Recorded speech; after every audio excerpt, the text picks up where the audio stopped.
Ah, enquanto os destinos impiedosos não voltam contra nós a face irada, façamos, sim, façamos, doce amada, os nossos breves dias mais ditosos, um coração que, frouxo, a grata posse de seu bem difere, a si, Marília, a si próprio rouba e a si próprio fere. Vamos, viajantes do tempo, para o século XVIII, arcadismo no Brasil. Nossa aula de hoje para o primeiro ano do ensino médio. O arcadismo ele nasce na Europa no século XVIII, durante a Revolução Industrial, sendo influenciado pelas ideias iluministas. Nós estamos aí no iluminismo, né, o século das luzes, e o progresso tecnológico e científico. Bom, o iluminismo francês ele vai ter três pilares mais importantes aí: a natureza, razão e verdade, que vai ser muito bem expresso pelos poetas árcades. O nome arcadismo está associado com as Arcádias, que eram as sociedades literárias daquela época. Então, aquele que escreve neste período é um árcade, né? É um poeta árcade. Também é chamado de setecentismo ou de neoclassicismo. Vocês podem encontrar essas duas nomenclaturas aí. E tem a temática cotidiana, o bucolismo e o retorno às tradições clássicas. Nós vamos ver cada um desses detalhes aí com mais calma nos próximos slides. Aí ao lado nós vemos uma obra de arte de Nicolas Lancret, de 1730, O Balanço. Vejam aí que eles estão no campo, porém com vestes da corte. Isso aí é muito importante ser observado nas obras de arte desta época. Os autores árcades, eles são muitas das vezes considerados como falsos. Por quê? Porque eles buscam um distanciamento da escola anterior, da escola literária anterior, o barroco, né, que estava ali cheio de exageros, cheio de excessos, com um homem bem turbulento, né, os pensamentos bem turbulentos e conflituosos. Eles são também considerados falsos, por quê? Porque eles vão usar pseudônimos. O que é isso? Um nome que não seja o seu.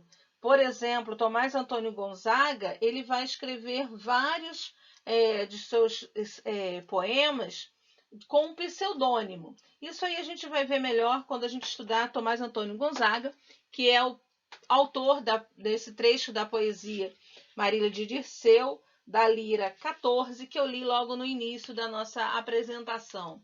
Então a gente vai estudar o Tomás Antônio Gonzaga bem de pertinho, porque ele é um dos principais autores desta época. Por que retorno ao clássico? Porque eles vão trazer a presença da mitologia greco-romana e o pastoralismo. Então, os pastores de ovelha. Por isso, o bucolismo, né? Pastores de ovelha está ligado ao campo. O campo está ligado à tranquilidade, à vida bem suave, bem tranquila.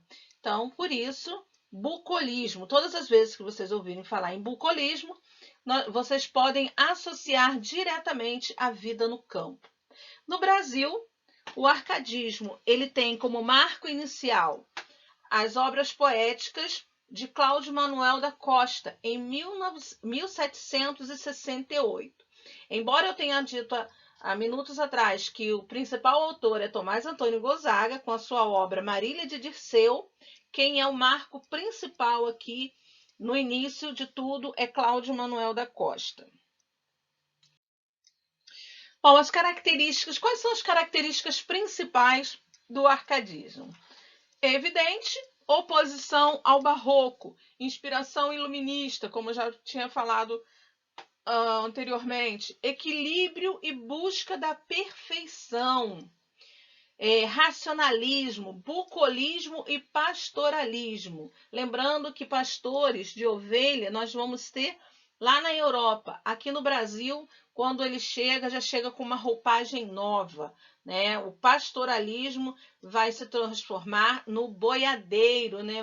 Na atividade campesina de criação de gado. Então, em alguns momentos, na obra de Tomás Antônio Gonzaga, Marília de Dirceu, que nós vamos estudar mais à frente, nós vamos ver a presença do pastor de ovelhas, mas também nós vamos ver a presença do boiadeiro.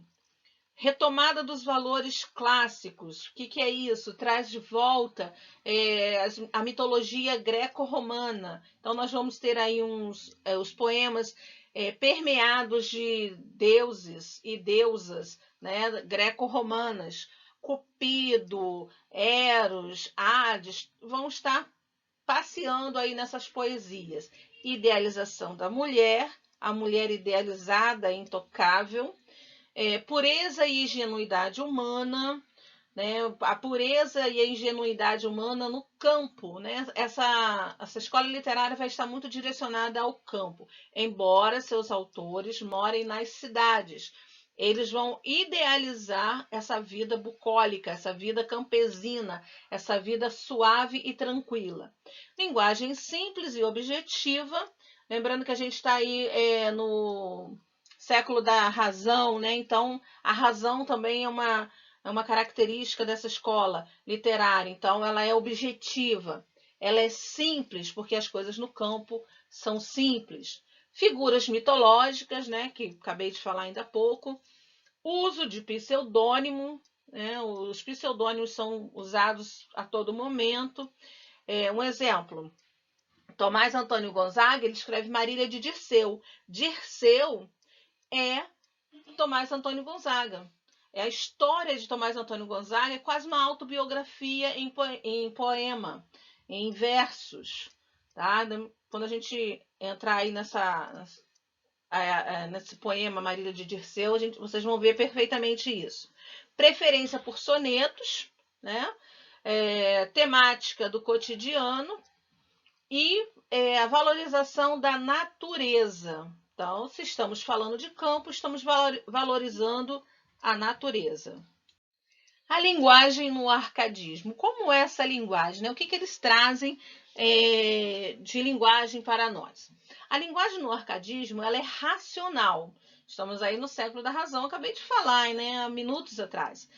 Clássica e sem rebuscamento, né? Ou seja, sem palavras difíceis, querem aquelas palavras simples que todo mundo vai entender, né? Um vocabulário para o homem do campo. Em oposição ao período anterior, que é o barroco, né? Que era muito mais rebuscada, muito mais difícil, de difícil entendimento, os escritores árcades eles propõem o equilíbrio clássico e clareza de ideias, né? Eles querem que tudo sejam bem claros, né?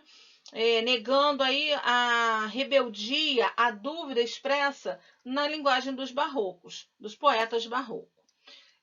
Outra grande diferença entre a linguagem do barroco e do arcadismo é que, enquanto o barroco utilizava figuras de linguagens como antíteses, hipérboles, paradoxos, o arcadismo ele vai utilizar o quê? Uma linguagem aproximada à linguagem denotativa, a linguagem real, né? O sentido real das palavras.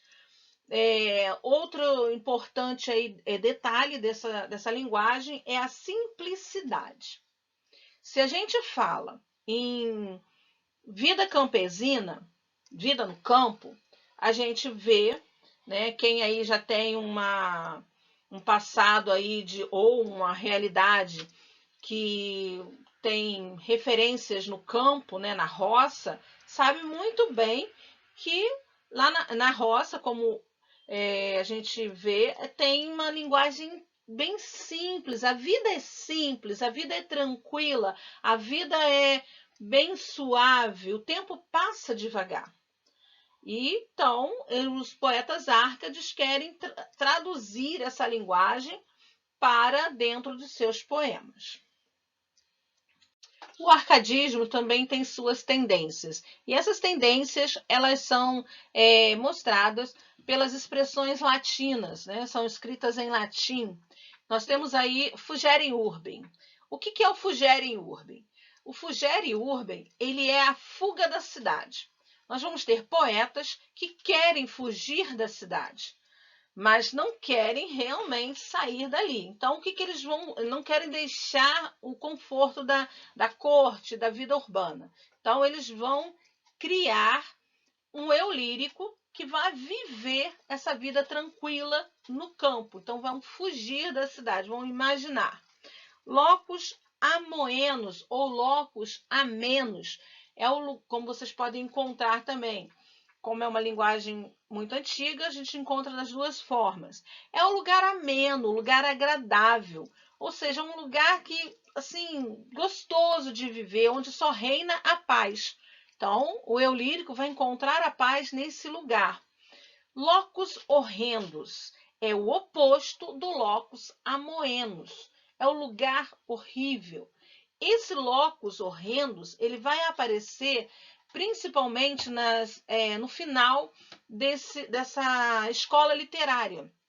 Nós conseguimos ver também essa característica em Tomás Antônio Gonzaga. Por que Tomás Antônio Gonzaga é sempre citado em Marília de Dirceu? Porque é a poesia que traz todas as características arcádicas.